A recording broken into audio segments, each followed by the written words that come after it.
హే అందరూ ఎలా ఉన్నారు? బాగున్నారు కదా? ఇగోండి మనం తాజ్మహల్ చూస్తున్నాం కదా. ఇది ఆగ్రాలోని తాజ్మహల్. షాజహాను తన భార్య ప్రేమ కోసం నిర్మించిన కట్టడం మన అందరికీ తెలుసు. అది తాజ్మహల్. అయితే అలాగే తన ప్రేమకి గుర్తుగా కట్టారండి ఆయన. దాన్ని జ్ఞాన విలాసం కూడా పిలుస్తారు. కురుపం జమీందారు రాజా వీరభద్ర బహదూర్ గారండి.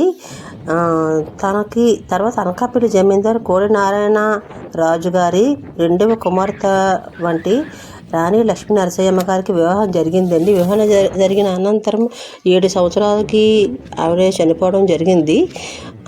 ఆమె మరణం జీర్ణించుకోలేక ఆయన ఆమెకి ఎంతగా ప్రేమించారో మరి అందుకు ఆమెకు గుర్తుగా అది తాజ్మహల్ నిర్మాణం జరిగింది. అది విశాఖపట్నం ఆర్కే బీచ్ దగ్గర ఉన్నది.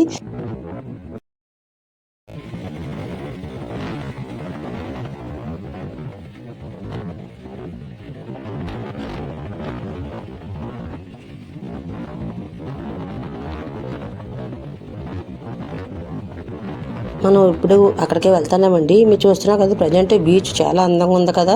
చాలా ప్రశాంతమైన వాతావరణం ఆర్కే బీచ్కి సమీపంలో ఉందండి ఈ వైజాగ్ తాజ్మహల్. ఇప్పుడు మనం దాన్ని చూసేద్దాము. వచ్చేసాము దగ్గరికి. ఇవ్వండి, ఇదేనండి వైజాగ్ తాజ్మహల్. 30 అడుగులు పొడవు.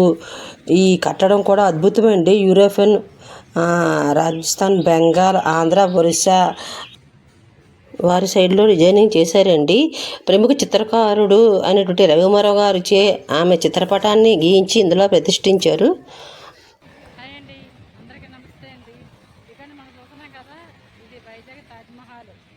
దీనికి మంచి పేరుందండి.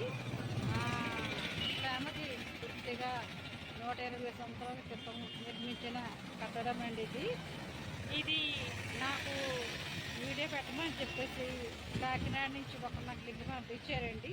చిన్న షార్ట్, దాని ద్వారా నేను అడ్రస్ తెలుసుకొని వీడియో తీసి పెడుతున్నాను.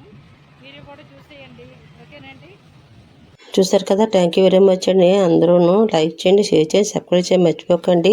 వీడియో ఇలా చూసి వెళ్ళిపోకండి. నాకు కొంచెం సపోర్ట్ ఇవ్వండి. వీడియోస్ కోసం నేను చాలా లాంగ్ జర్నీ చేసి వెళ్తున్నాను. ప్లీజ్ నాకు సపోర్ట్ ఇవ్వండి అందరికీ.